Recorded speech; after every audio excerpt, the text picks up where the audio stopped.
پاکستان کے اداروں کو ہی مفلوج کرنے میں متحرک ہیں. آپ اداروں کو ٹارگٹ کر رہے ہیں، یہ ان کا الزام ہے، لیکن احتساب اور انتشار وہ دونوں بھی ہمیں میرے خیال ہے بڑا فوکس طریقے سے بحث کرنی چاہیے. ہمیں انتشار والی کیفیت میں، احتساب نہیں ہو رہا، انتشار والی کیفیت میں. دیکھیے ایک میں آپ کو ندیم صاحب بات واضح کرتا چلوں. اگر اداروں کو کے بارے میں گفتگو کی بات ہو گئی ہے تو آپ عمران خان کی آج سے 10 سال پرانی ٹی وی کے کلپس جو ہیں ریکارڈنگز، ایک وہ انڈیا کا ٹاک شو تھا، اس میں وہ عدالت سم تھنگ جو بڑے مشہور ہیں، اس کے اندر جا کے انہوں نے افواج کے بارے میں جو گفتگو کی تھی، یا تو ملیکہ یہ بتا دیں کہ وہ گفتگو ٹھیک تھی یا غلط تھی. آج جو گفتگو ہے یہ ٹھیک ہے یا غلط ہے. اس وقت عمران خان صاحب جب اداروں کے اوپر تنقید کرتے تھے اور تنقید سے بھی بلکہ آگے حد تک چلے جاتے تھے، بعد والے بیان کے بعد پہلے والے بیان کو رد کر دینا چاہیے. بعد والا بیان اچھا ٹھیک ہے، اس میں ایک اور بھی ہے، چلے بعد والا وہ صورتحال بدل گئی.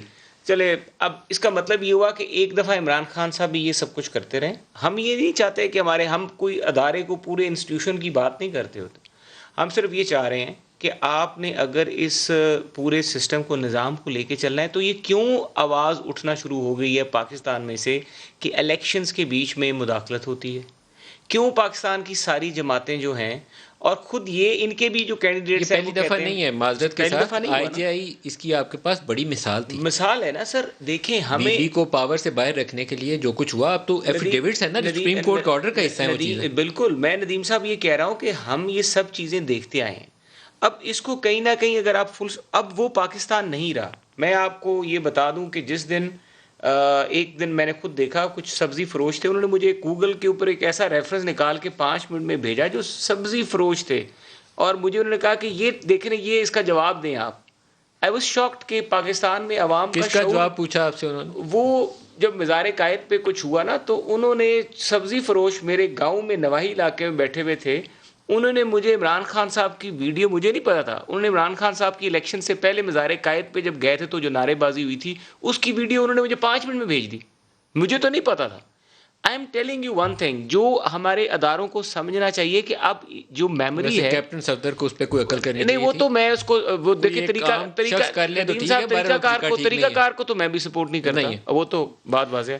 لیکن میں آپ سے یہ کہہ رہا ہوں کہ جو آگے مزید اس میں سے طریقہ کار اختیار ہوتا گیا، وہ غلطی سے وہ مس ہینڈلنگ کہ آئی جے آئی کو اغوا کرنا بھی کوئی طریقہ کار نہیں تھا. جیسے کیپٹن صفدر والا کام بیوقوفی پہ مبنی تھا، جس نے آئی جے کو اغوا کیا اس نے بھی بیوقوفی کی. دیکھیں اگر آپ اس طرح کی حرکتیں کریں گے تو میں یہ حیران رہ گیا ہوں کہ آپ کو پاکستان کے سارے سب سے بڑے آپ کو پتہ ہے کہ اس وقت ایک ٹینس ماحول چل رہا ہے. اس ٹینس ماحول کے بیچ میں انتشار ہے جو آپ انڈرمائن کر رہے ہیں جس چیز کو، یہ ہماری سیکیورٹی سالمیت کے اوپر بہت بڑا چیلنج ہے اس وقت. سر وہی تو میں کہہ رہا ہوں کہ بجائے کہ یہ چیزیں مل بیٹھ کے راستہ دیکھیں، میں آپ کو بیٹھ جائیں، کانفرنس کریں. سر دیکھیں، میں یہ ہم آج کہتے ہیں کہ ہم نے غلطی کی. مل بیٹھنے پہ تو ہم نے آرمی ایکٹ پہ بھی ووٹ دے دیا تھا.